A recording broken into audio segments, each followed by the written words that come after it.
Bueno, podemos reconocer abiertamente que creemos en Dios, ¿verdad que sí? Y podemos seguramente confesar que más de alguna vez no solamente creemos en Dios, sino que le hemos creído a Dios y que más de alguna vez nos ha tocado poner a prueba en los momentos más difíciles esa capacidad de creerle. Porque es fácil creer en Dios y es fácil creerle a Dios, pero es cuando pasamos momentos complicados en donde esa capacidad de creerle a Dios se pone a prueba. ¿Hasta aquí me sigue? Así es que usted sabe que a mí me gusta hacerle preguntas, ¿verdad que sí?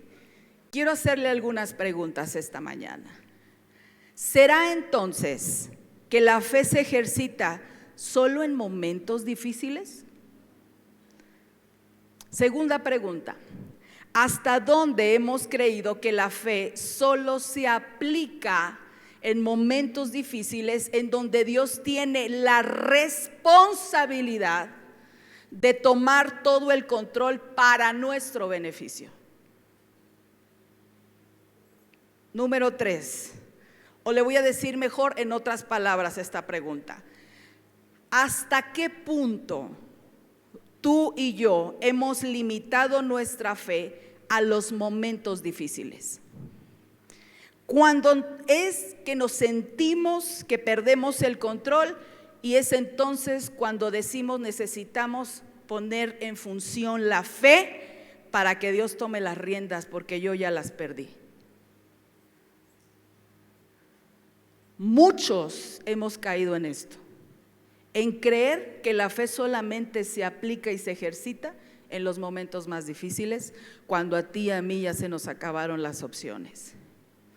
Quizás alguna vez hemos considerado que la fe se manifiesta o se debería de manifestar mayormente en estas situaciones. Y es en estas circunstancias en las que nos puede pasar esto. Es algo así como: tengo que accionar mi fe. Dios, perdí el control de mi vida. Las circunstancias que estoy enfrentando son demasiado difíciles, me están rebasando. No puedo con esta cuestión de salud, me está costando esta cuestión de económica.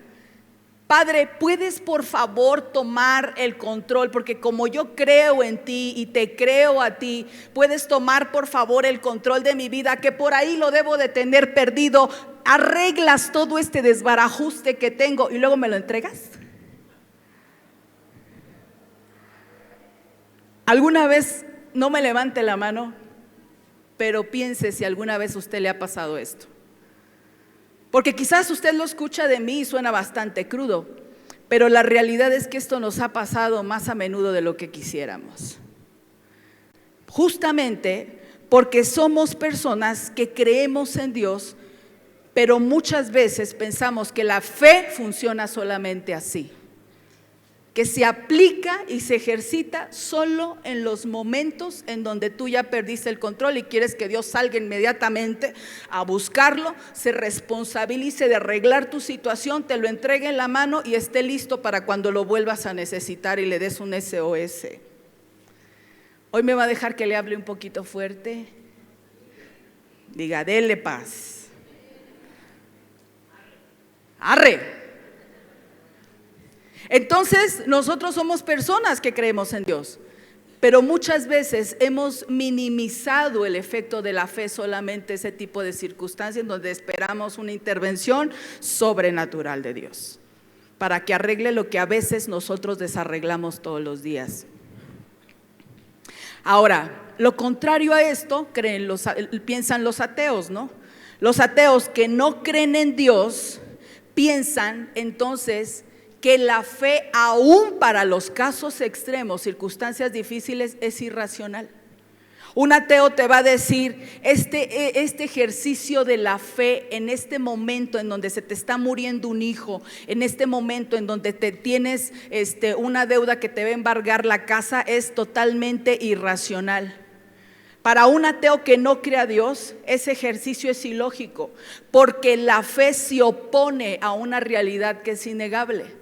Entonces el ateo dice, implica que tú creas en algo sin tener pruebas concretas y verificables. ¿Cómo puedes decirme que Dios va a sanar a un hijo ante un diagnóstico, no, de muerte, de cáncer? ¿Cómo me vas a decir que esta situación económica se va a resolver cuando ya tienes una demanda sobre ti? El ateo que no cree en Dios simplemente renuncia porque sabe que la fe se atreve a creer aquellas cosas que no son, que están fuera de la realidad, que van en contra de todo pronóstico, que están en contra de todo diagnóstico. Ahí se ejecuta la fe, pero la fe no se ejecuta solamente en esos momentos. O sea que no está mal que nosotros creamos que Dios puede venir y resolver un problema que trasciende a la ciencia, que trasciende a las leyes, pero está mal vivir solamente de esos momentos, porque entonces creemos lo que creen otros místicos, y esto es lo que creen algunos cristianos místicos, que solamente buscan vivir a través de experiencias que les conecten el alma con el cielo, y entonces van en la búsqueda de los señales, van en la búsqueda de las manifestaciones del Espíritu, van en la búsqueda de lo sobrenatural. ¿Están conmigo? Van en la búsqueda de estos momentos que les produzcan una sensación positiva en la vida, pero no dejan que la fe les cambie la forma de vivir. Viven de evento en evento. Viven de momentos en los que sienten arder el pecho, pero el resto de la vida y de los días la siguen viviendo igual. Solo existe esa búsqueda de experiencias que les produzca un bienestar sobresaliente momentáneo. Así es que si nosotros creemos en Dios y le creemos a Dios, y confesamos tener una fe, deberíamos de respondernos las siguientes preguntas. ¿Qué es la fe para ti? Número 2, ¿cómo es que tu fe te distingue de quienes no profesan tu fe? ¿O es tu misma fe la fe de cualquiera que no profesa tu fe? Siguiente, ¿cómo es que transmites esa fe a los que te conocen para que a través de ti conozcan al Dios al que tú le presumes creer? ¿Cómo es que tú estás influyendo a través de la fe a los que todavía no conocen a Dios? Y última pregunta, ¿y qué valor tiene para ti la palabra de Dios como fundamento de una fe que va más allá de confesar a Jesús, una fe que tiene que ser practicada? ¿Cuánto me gustaría sentarme con cada uno de ustedes y escuchar sus respuestas? No tienen idea. Pero yo espero que el Espíritu les esté dando una revelación y que al final de esta conferencia sepas reconocer cuál es tu condición y cuál quieres que sea tu condición como hijo de Dios, creyente de Dios y un hijo o hija que profesa una fe. Por eso quiero hablarte de 4 verdades el día de hoy. ¿Me dejan que les hable de 4 verdades? Número 1, tener fe demanda practicar fe. ¿Cómo dije? Tener fe demanda, ponen sobre nosotros una demanda para practicar fe. Y eso no se trata solo de creer a Dios, sino de vivir de acuerdo a su palabra.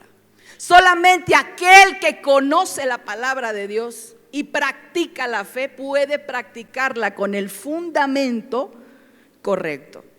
En Santiago capítulo 1 versículo 22 al 25, lo vamos a leer. Santiago 1, 22 al 25. En este pasaje la palabra de Dios nos exhorta a ser hacedores de la palabra, no tan solo gente que es oidora de la palabra. Esto significa que debemos de poner en práctica aquello que la palabra de Dios nos dice y permitir que la palabra de Dios transforme nuestras vidas a través de nuestras acciones. Fíjate lo que dice Santiago 1:22. Dice así: no se contenten solo con escuchar la palabra, pues si así se engañan a ustedes mismos, llévenla ¿a qué? A la práctica. Y luego dice el 23, esto me gustó: el que escucha la palabra pero no la pone en práctica es como el que se mira el rostro en un espejo y después de mirarse se va y se olvida enseguida de cómo es. Pero quien se fija atentamente en la ley perfecta que da libertad y persevera en ella, no olvidando lo que ha oído, sino, diga conmigo, practicándolo, recibirá bendición. ¿Al qué? Al practicarla. Entonces hay algo una verdad que tenemos que entender sobre la fe, y es que tener fe demanda ¿qué? Practicar la fe. Tener fe demanda practicar la fe.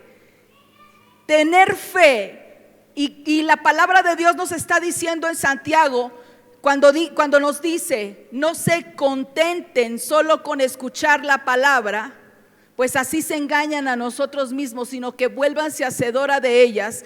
A mí lo que me está diciendo el mensaje aquí es que Dios está interesado en que seamos personas con el conocimiento correcto, que seamos personas que escuchan la palabra, que entienden la palabra para poderla poner en obra. Entonces, la fe verdadera no se alimenta de la ignorancia. La fe verdadera se alimenta del conocimiento correcto de acuerdo a lo que dice la palabra. ¿Hasta aquí me sigue? Porque no venimos a experimentar una vida mística. Cada domingo a ver si lloro, a ver si siento la presencia de Dios, a ver quién se cae, a ver quién se levanta, a ver quién se manifiesta, a ver qué milagros vemos. No, pues no hubo nada. No, pues la presencia de Dios aquí no estuvo.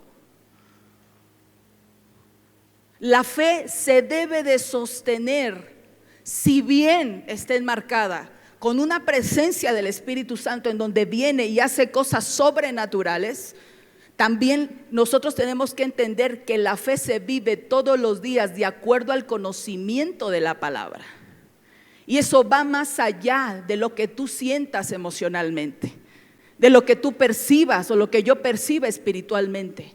Tiene que ver con una fe que se fortalece de acuerdo al fundamento de una verdad que está aquí, que es inamovible, que es atemporal, que se aplica a toda persona, en todo lugar y en todo momento, que trasciende un domingo, que trasciende un miércoles, que trasciende un momento solo de oración, porque la fe es algo que se debe de vivir todos los días. Entonces, Dios está interesado en que seamos personas que operemos con la fe correcta, basados en el cimiento que nos da su palabra, y no basados en impresiones, en observaciones, en sensaciones, en intuiciones. La palabra de Dios es el fundamento que nos arraiga sobre la piedra inamovible para poder expresar esa fe, sí, de muchas maneras, pero siempre anclados a su verdad. ¿Hasta aquí me sigue? Así es que este conocimiento siempre nos va a llevar, nos va a empujar a poderlo poner en práctica. Dile al que tienes ahí: la fe debe de ser puesta en práctica. Así que la fe demanda practicar la fe. Y eso no se trata solo de creer a Dios, como te digo, sino vivir de acuerdo a la palabra. Por eso el versículo 25 que leíamos dice: pero quien se fija atentamente en la ley perfecta que da libertad y persevera en ella, no olvidando lo que ha oído, sino haciéndolo, recibirá bendición a la práctica. O sea que no es solamente venir, escuchar, leer, entender la palabra, sino perseverar en esa palabra poniéndolo en práctica todos los días. Y aquí derribo el primer argumento con el cual muchas veces hemos estado viviendo, y es que Dios no solamente va a probar tu fe en las circunstancias en donde tú le dejas a Él el control. No solamente usa tu fe y pones a toda la iglesia a ayunar y orar. La fe te demanda una práctica en tu vida de eso que tú has decidido creer. La fe es el ejercicio, de acuerdo a la palabra, de una fe que no caduca. De lunes a sábado a domingo, tú debes de vivir en esa fe y perseverar en ella. No solo cuando se te acaban las opciones, no solo cuando perdiste el control para que Dios te lo encuentre. Así es que, ¿cómo es que nosotros como iglesia estamos viviendo realmente la fe? ¿Me está entendiendo, iglesia? ¿Sí me estoy dando a explicar correctamente? Proverbios capítulo 16, 20 dice: el entendido en la palabra hallará bien, y el que confía en Jehová, éste será bienaventurado. No basta solamente con venir y escuchar un mensaje. Necesitamos entender cuál es ese mensaje para poderlo poner en práctica. Necesitamos saber cuál es ese mensaje para poder caminar en esa verdad con fe todos los días. Tener conocimiento y entendimiento de la palabra de Dios para ponerlo en práctica nos va a hacer que rompamos con una mentalidad y una actitud de misticismo y religiosidad, en donde creemos que Dios solamente se presenta y manifiesta bajo ciertas condiciones. Entonces, como yo no puse las canciones de Marcos Witt de Dios de pactos, no me ungí con aceite, no me metí 40 días en oración y en ayuno, entonces Dios no me puede favorecer y no puede estar cerca de mí. Hermano, eso ya es religiosidad y misticismo. El ejercicio de la fe se vive todos los días, desde las cosas más pequeñas hasta las cosas más grandes. ¿Está conmigo? Por eso cuando venimos a la iglesia el domingo y tenemos aquí a un grupo de ministros, a un grupo de adoradores llevándonos en un tiempo de oración en comunidad, en colectivo, en coinonía, no venimos como dice una canción de Jesús Adrián Romero, con las manos vacías. Aunque estemos con las manos vacías, una vida en fe te hace venir siempre con el reconocimiento delante de Dios. Por eso entramos en sus atrios con alabanza. ¿Están conmigo? Dice: entrar por sus puertas con acción de gracias y a sus atrios con alabanza, y entrará el Rey de Gloria. ¿Quién es el Rey de Gloria? Jehová es el Rey de la Gloria. Y entramos y abrimos un tiempo en un mismo sentir en el Espíritu con alabanza para reconocer a Dios. Pero no viene si ya tocaron la canción que me gusta para activarme el botón de la fe. En esta sí recibo el milagro. Dios nos lleva a través de la palabra a vivir una vida en fe. Todos los días, diga conmigo, todos los días. Dice 2 de Corintios 5:7, porque por fe andamos y no por qué, y no por vista. Imagínense, no, pues es que nadie lloró el domingo. El grupo de alabanza estaba desconectado. No me hicieron sentir la presencia de Dios. Cantan luego canciones distintas en cada serie que nadie se sabe. Me cuestan como 2 domingos aprenderme nada más el corito. Llegué y me fui igual que como estaba. No vi la presencia de Dios.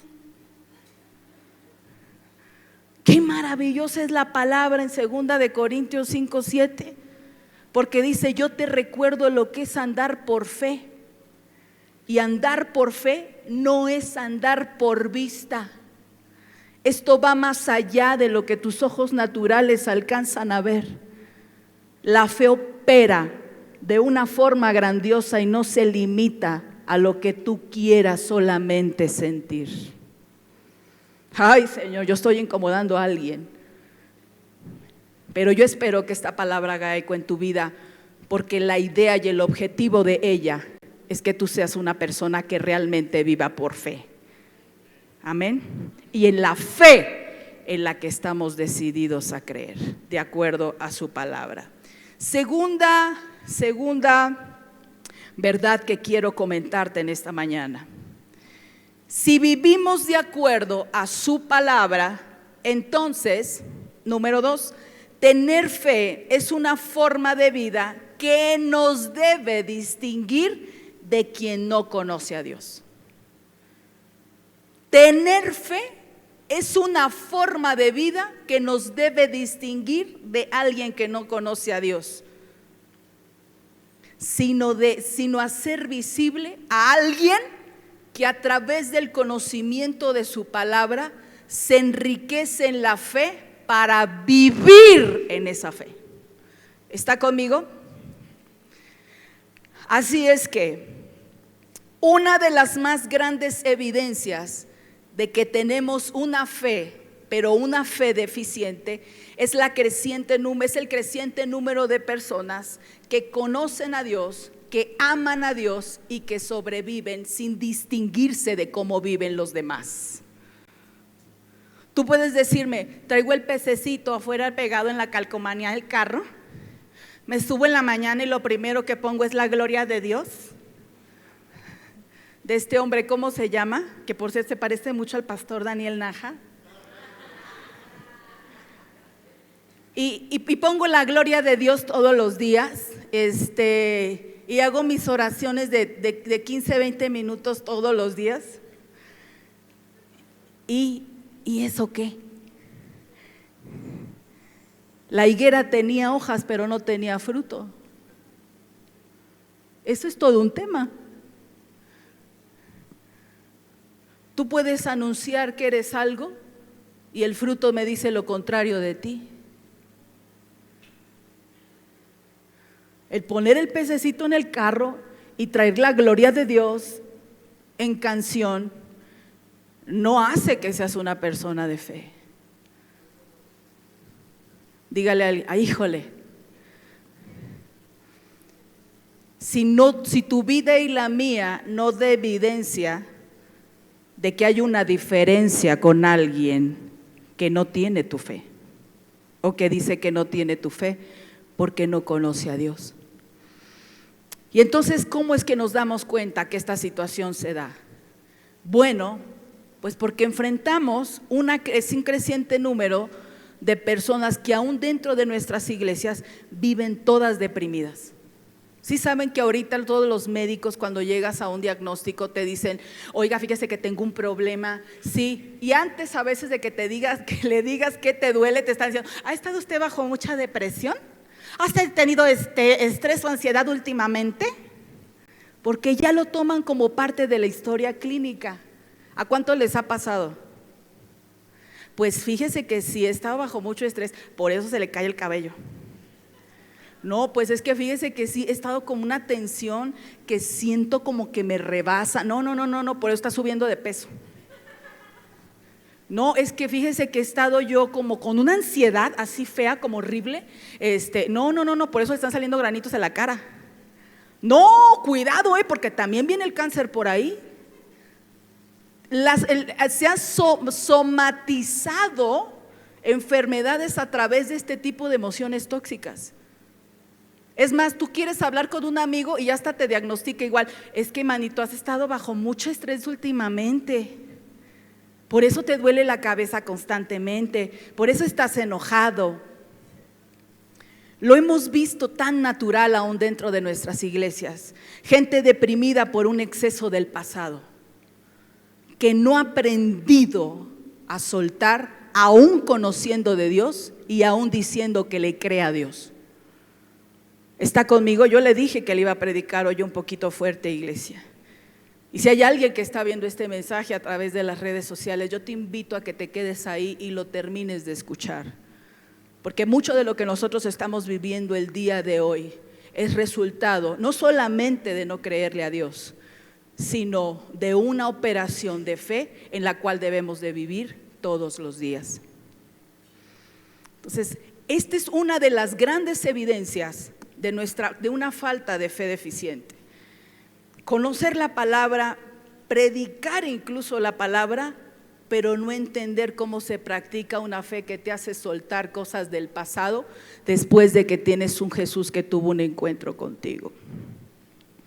Entonces conocemos Romanos 8:28, lo compramos, lo regalamos en un cuadrito, lo tenemos de imán en el refrigerador, nos lo compartimos como parte de nuestro devocional.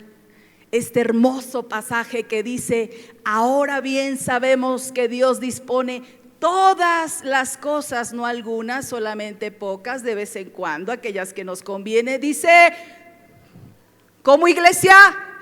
Todas las cosas para el bien de quienes lo aman, los que han sido llamados de acuerdo con su propósito. Con su propósito. ¿Cómo es que sabiendo esta verdad en la palabra, teniéndolo presente, recordándonos unos a los otros, no lo ponemos en práctica con fe?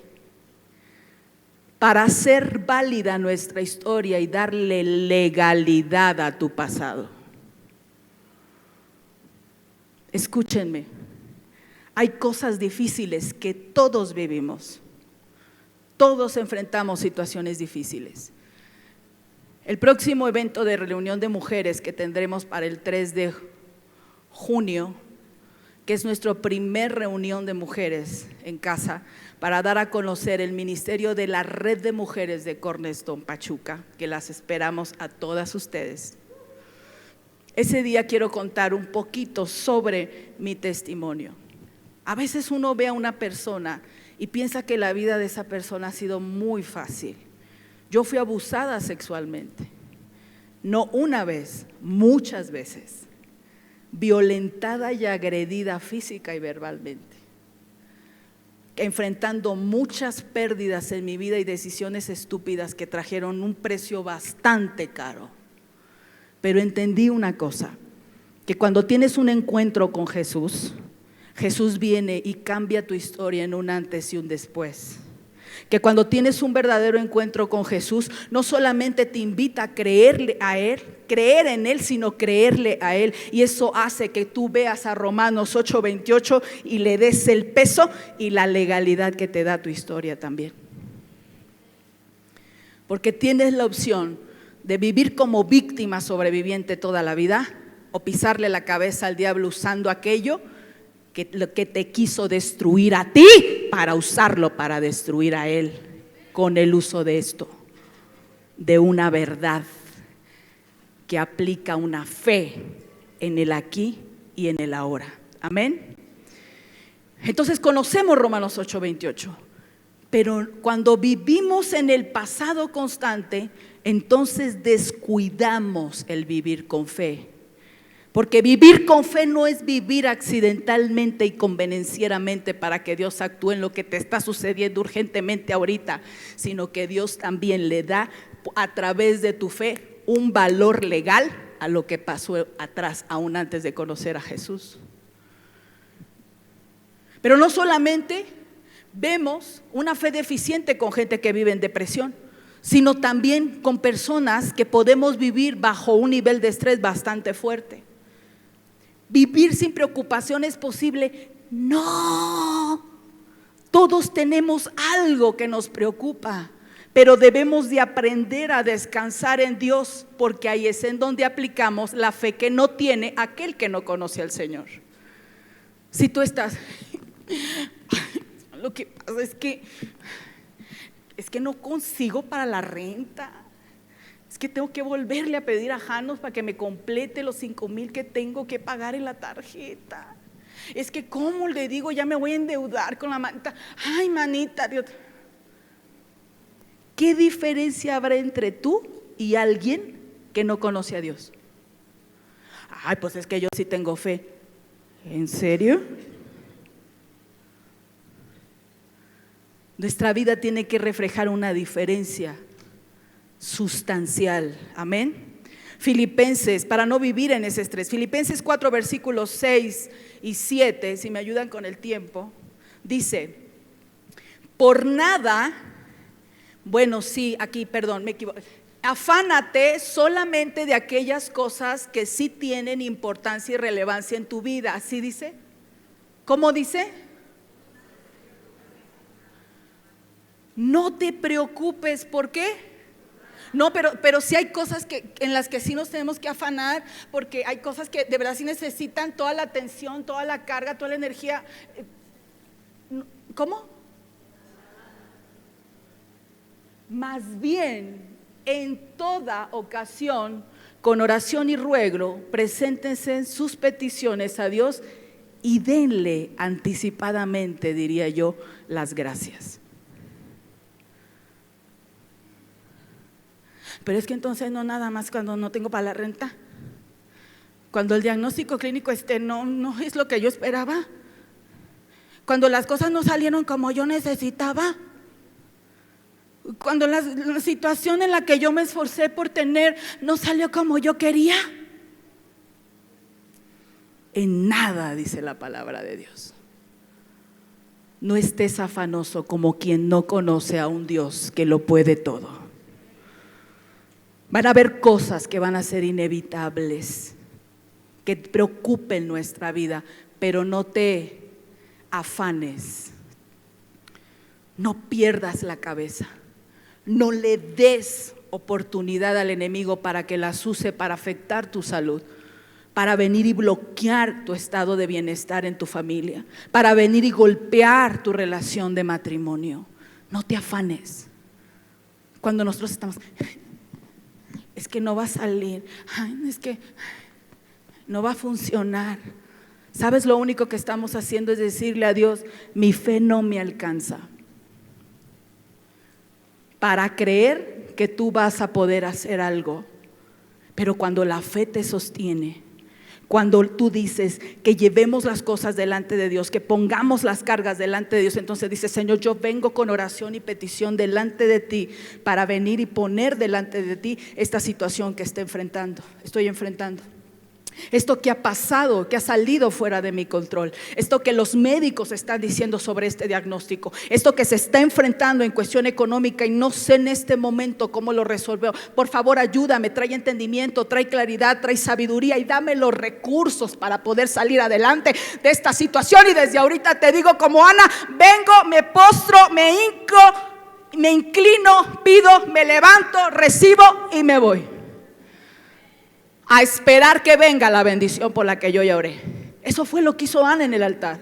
Dice que estaba tan desencajada por querer un hijo, que viene al altar. Usted se acuerda la historia, viene y pide y dice: Señor, yo vengo a pedir un hijo. Y pide un hijo, Samuel, el cual entregó para la gloria de Dios, y es uno de los sacerdotes, de los profetas más importantes que podemos tener en la palabra. Pero dice la Biblia que aunque no había comido porque estaba triste desde días antes, acongojada, deseosa de lo que le vino a pedir a Dios, dice que en el momento en el que el sacerdote Elí le dijo: recibe pues lo que tú has querido, la mujer se levantó, se sacudió las rodillas, se secó las lágrimas y dijo: ese hijo ya viene porque viene. A veces nosotros operamos la fe al revés, dándole más fe a lo contrario a lo que la palabra dice. No dice: te bendeciré. No dice: abriré las ventanas de los cielos. No dice yo soy tu sanador. No dice que en la cruz del Calvario ya fue puesta el acta que nos era contraria y que nos condenaba. Y entonces, ¿por qué insistimos en querer resolver las cosas a nuestra manera? Porque no hemos aprendido a vivir en la fe que la palabra nos enseña. Venga y pídale a Dios: vengo delante de ti con esta solicitud, porque eso dice tu palabra, pero también dice que tú nos escucharás, que tú nos darás. Vengo a pedirte que me ayudes, porque 2 o 3 de acuerdo ponen cosas. Esto que me eches la mano, amiga, en esto, porque dice tu palabra que 2 de acuerdo. ¿Está conmigo? Y entonces la fe se empieza a ejecutar y a practicar, dándole legalidad a lo que Dios nos dio para usarlo a favor. Entonces, ¿por qué estamos con tanto estrés y tanto afán? ¿Cuál es nuestra diferencia? ¿Cuál es la distinción entre alguien que no conoce a Dios y nosotros que sí conocemos a Dios, si vivimos con las mismas luchas? Amén. Proverbios 16:3 dice: encomienda a Jehová tus obras y tus pensamientos serán afirmados. No dice Dios: métete en misticismo y esto va a suceder mágicamente. No, métete, ora con Dios, mete la solicitud, haz válida la palabra y ejercita la fe para que puedas esperar lo mejor. Y dice: y encomienda entonces a través de esto tus obras delante de Dios y tus pensamientos, lo que tú estás haciendo, lo que tú estás solicitando, lo que tú quieres que Dios opere, entonces podrá ser afirmado. Estoy bien, voy bien, vamos para adelante. Hebreos, otro problema que tenemos también es la ansiedad, les decía. Y la ansiedad es aquella que nos abruma con un futuro que todavía no llega. Recuerdo que una vez en una consejería llegó una mujer conmigo y me contó muchas de las situaciones que en ese momento estaba enfrentando. Y lo que yo resumí es que vivía con una depresión por un pasado que no perdonaba, que vivía en un constante estrés por toda la carga que ella traía en el presente, pero que vivía con una futura ansiedad. Una ansiedad que la tenía deprimida, con un temor que si sus hijos, que si su hija, que si ella, que si el marido, que si el dinero, que si la casa. Le dije: tú no vives, tú sobrevives. Eres una mujer con más de 15 años que conoce a Dios, que cree en Él, que presumes de creerle a Dios, que predicas de Dios, pero no has sabido vivir en la fe, porque sobrevives al pasado, al presente y hasta el futuro. ¿Cómo puedes vivir así? Lidiando todo el tiempo sin entender que hay un Dios que tiene poder sobre eso. Y que tú ciertamente, al igual que yo, estás limitada. Y le recordé lo que dice Hebreos 11:1. Dice: es pues la certeza, la fe es la certeza de lo que se espera y la convicción de lo que no se ve. No podemos decir que vivimos por fe si tenemos miedo al porvenir. Porque la fe ve por encima de la realidad para tener la certeza de que lo que Dios te va a dar es mejor de lo que ahora tienes. ¿Cuántos creen eso? Eso es lo que nos hace diferentes a los ateos. Dicen: pero ¿cómo es posible que creas si las circunstancias las tienes en contra? Porque la fe me hace ver y estar convencida de las cosas que no son como si ya fueran. La fe te hace estar convencido de las cosas que no son como si ya fueran. La fe nos hace estar convencidos de las cosas que no son como si ya fueran. Eso es lo que nos hace diferentes con aquellos que no creen en Dios y lo que Dios puede hacer a través de la fe. Eso es lo que debe hacer hacer que nosotros como hijos de Dios demos evidencias del Dios tan grande al que hemos creído. Un Dios que se mueve por encima de la realidad. Ponemos en práctica el conocimiento de la palabra de Dios para nuestra vida, y eso debe producir entonces un descanso en nuestros tiempos, porque sabemos que nuestros tiempos están en manos de Dios. Tus tiempos y los míos están en manos de Dios. Salmos capítulo 31, verso 15, dice el salmista, en tus manos están ¿qué? Mis tiempos. Líbrame de la mano de mis enemigos y de mis perseguidores. Todo aquello que antes se opuso, todo aquello que en el presente se opone, todo aquello que en el futuro se quiere oponer, está en tus manos y tú me libras de eso, porque eso es lo que me hace ver la fe en la cual estoy sentada, plantada, convencida. Amén. Este pasaje es uno de los que más me gustan. Dice Salmos 90, 12. Enséñanos, wow Dios, enséñame de tal modo a contar mis días que traiga, Señor, a mi corazón sabiduría. Recuerdo que este fue un rema para mí en un cumpleaños que Dios me dio después de orar. Y esta fue mi oración durante casi un año. Enséñame de tal modo a contar mis días mientras yo esté en esta tierra, que traigas a mi corazón sabiduría para saber que estás conmigo, aún en las circunstancias en las que parece que estás lejanos, para que le des propósito a aquello que parece que se pierde y se olvida al paso del tiempo. Tus tiempos y mis tiempos están en las manos de Dios. Cuando con fe, basado en la verdad, tú se los dejas. Última verdad. La fe es activa, se renueva, se ejercita, se practica todos los días de acuerdo a lo que nos dice que su palabra, y entonces se vuelve un testimonio para la vida de los demás. La palabra de Dios, que es en donde sostenemos una fe que practicamos, es el cimiento en el cual vamos a edificar. Quiero que pienses en esto. La palabra de Dios. ¿Quiénes de aquí se dedican a la construcción? Levanten la mano.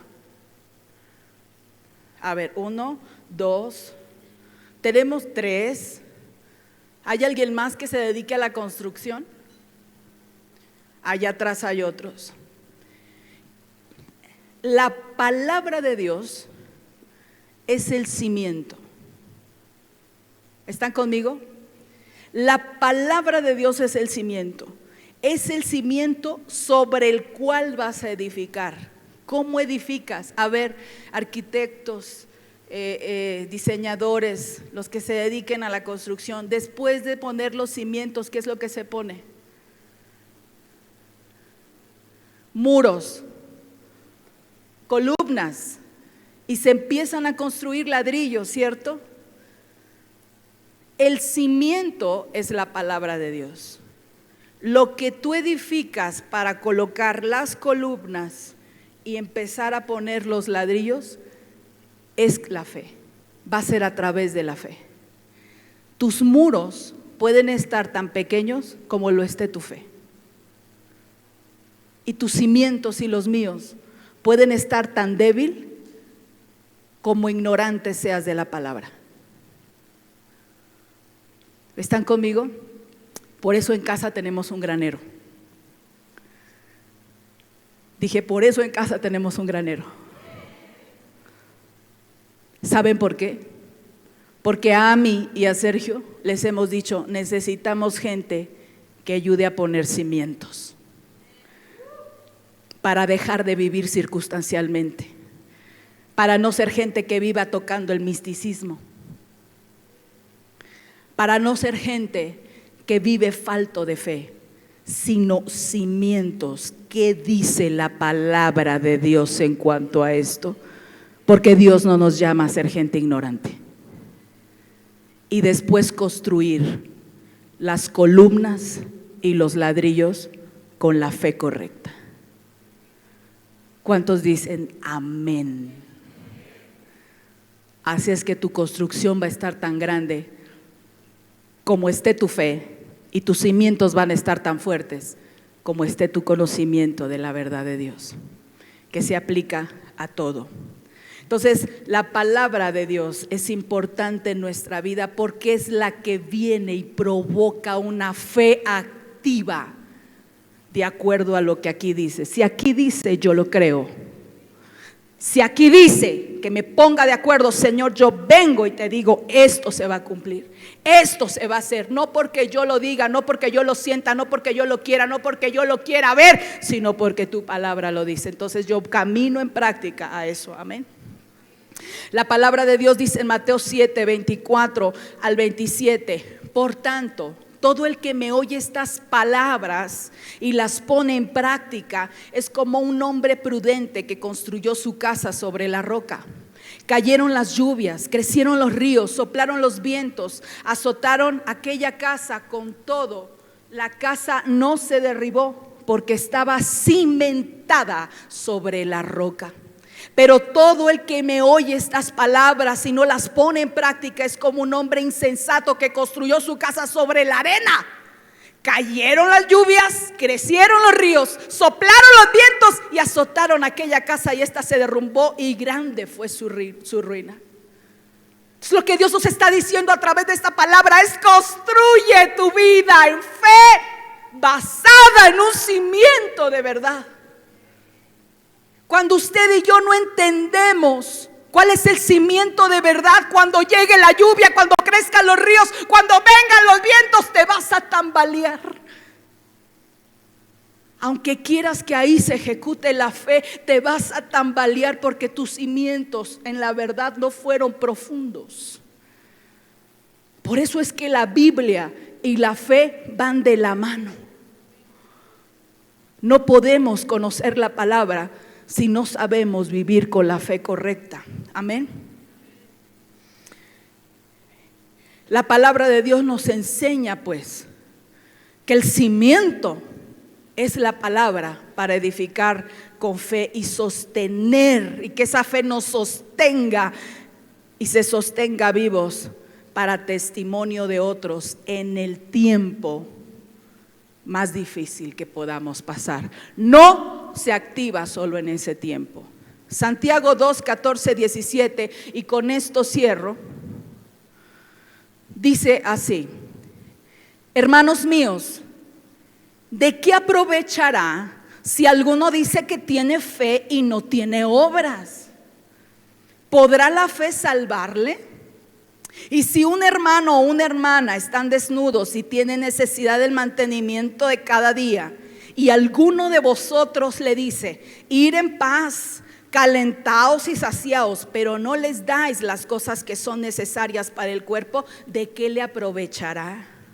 Así también la fe, si no tiene obras, está muerta.